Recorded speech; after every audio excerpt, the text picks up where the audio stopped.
मेरे भाइयों, देश को ऐसे नेता की जरूरत है।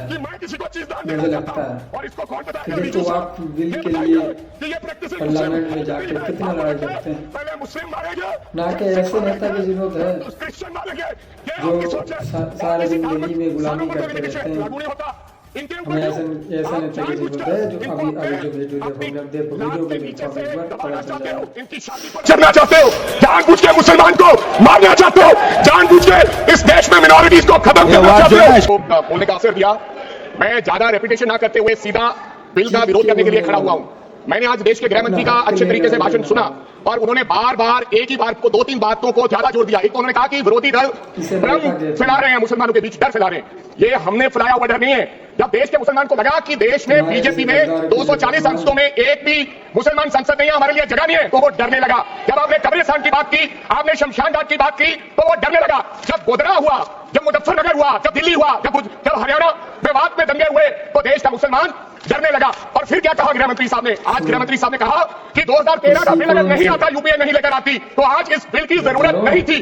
क्यों बिल आए? क्योंकि आपको पता चल गया कि देश का मुसलमान हमारा साथ नहीं दे रहा। हमने हथकंडे अपना लिए, हमने आरएसएस की नीति अपना ली, हमने डंडा अपना लिया, दंगे हो गए, लेकिन मुसलमान हमारे साथ आने के लिए तैयार नहीं है। फिर आपको पता चला, आपने एक और अंकड़ा दिया, आपने कहा 1913 से 2013 तक केवल 18 लाख मुसलमानों का जमीन था और 2013 से अब तक 21 लाख और हो गया, यानी कि 39 लाख टोटल जमीन हो गया। तो आपको किसी ने समझाया मुसलमान को अगर आपके बस में करना है, ये आरएसएस की नीति नहीं अपनाएगा। जितनी देर आप इनकी सांस प्रणाली बंद नहीं करोगे, अगर वक्फ बोर्ड नहीं छीनोगे, अगर जमीनें नहीं छीनोगे, तब तक मुसलमान आपके सामने झुकने वाला नहीं है। जैसा आपने पंजाब में करने की कोशिश की, किसान झुका नहीं, पंजाब के लोग नहीं झुके, सिख नहीं झुके, तो आपने एमएसपी का झगड़ा अब तक चला हुआ है कि किसान की सांस प्रणाली बंद कर दो, तो पंजाब अपने आप झुक जाएगा। आर्थिक जब झुक जाएगा तो हमारी ईन मान लेगा और हमारे साथ आ जाएगा।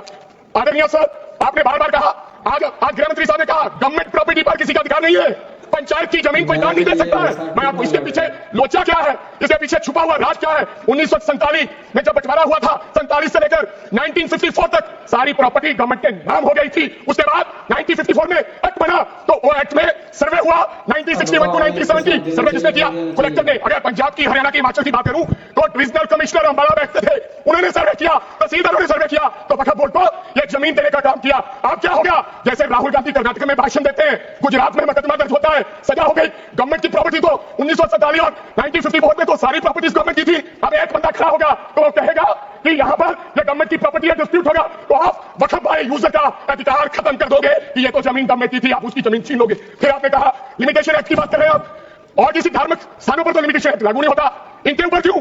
आप जानबूझकर इनको अपनी लात के नीचे से दबाना चाहते हो, इनकी छाती पर चढ़ना चाहते हो, जानबूझ के मुसलमान को मारना चाहते हो, जानबूझ के इस देश में मिनॉरिटीज को खत्म करना चाहते हो।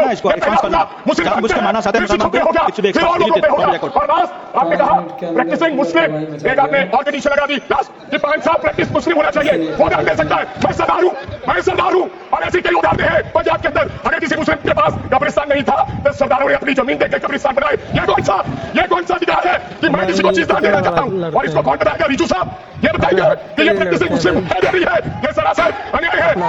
कल पर श्रोमणी गुरुद्वारा प्रबंधक कमेटी 1925 का सिखों का जो एक्ट सबको देते रहेंगे। आपको लगता है पहले मुस्लिम मारेंगे, फिर सिख मारेंगे, फिर क्रिश्चियन मारेंगे? ये आपकी सोच है। हमें बिल का विरोध